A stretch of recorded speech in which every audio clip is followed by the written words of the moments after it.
Due to valuation concerns, software stocks have been hit hard in 2014, and very few have taken a pounding to the extent of Workday, whose shares are down more than 30% since the shares hit an all-time high of 116 on February 28th. Shares closed Friday at 78.30, down 6% year to date. But it's not yet time to panic. Hi, I'm Richard St. Villas, writer for TheStreet.com. Tech stocks are my favorite areas to cover, so here's my 2 cents on the matter. As with Salesforce.com, Workday is a disruptor in the enterprise software market.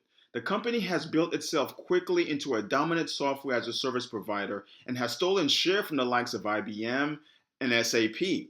And when you factor in Workday's capabilities in human capital software management, the company is running laps around companies still running traditional business models based on contracts and bundled licenses.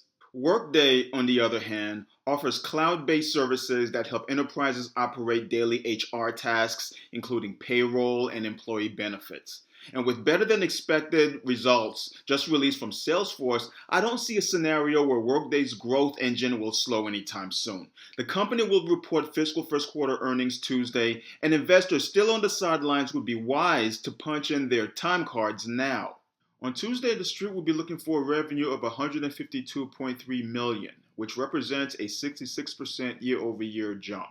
Workday is also expected to match last year's loss of 15 cents per share when excluding items.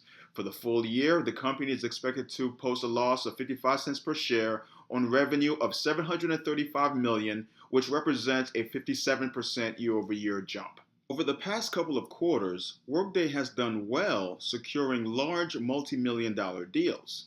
When compared to, say, Oracle, which is a larger player, Workday believes it can offer similar to slightly better services at half the cost.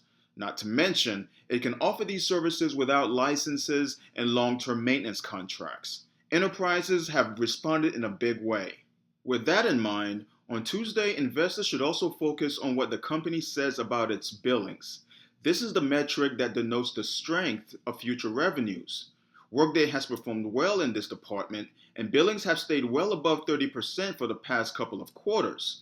Some of this has been due to the result of aggressive discounting. More than anything, this has been what has kept value investors at bay. The margin situation hasn't been pretty, but profitability is not what the street is paying for today.